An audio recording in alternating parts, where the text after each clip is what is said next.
A sealed container, a sealed conical flask contains a liquid and its vapor as shown. What happens when a molecule and the vapor enters the liquid? Okay, so since it is sealed, what happens is we know that liquid particles on the surface undergo evaporation all the time, regardless of the temperature. I mean, of course, the higher the temperature, the faster is this process. However, because this bung is here, this vapor is unable to escape. So what happens is if this vapor, or when this vapor becomes so saturated, they actually start to condense into the liquid.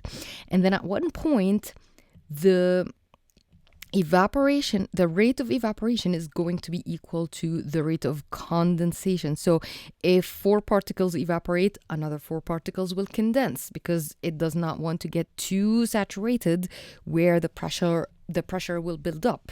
So it's asking here, well, I have digressed a little bit, but what it's asking here, what happens when a molecule enters into a liquid? So when it enters into a liquid, that's condensation, which means it's turning from a gas into a liquid. So what happens when a molecule turns from gas into a liquid? Does it stop moving? No, because in liquid, particles are actually moving. They're not fixed in their positions. They're moving all the time. So that's wrong. All right. Do the molecules become smaller? Why in the world? I mean, it's not going to get smaller. If it's, for example, water, it's H2O in gas and it's also H2O in liquid. The size of the particle stays the same. It is still 3 atoms. It doesn't magically become 2 atoms.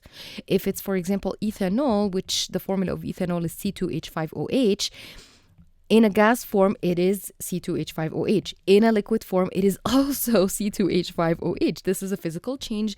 The particle does not change in size. So this is also wrong. So the answer here is D.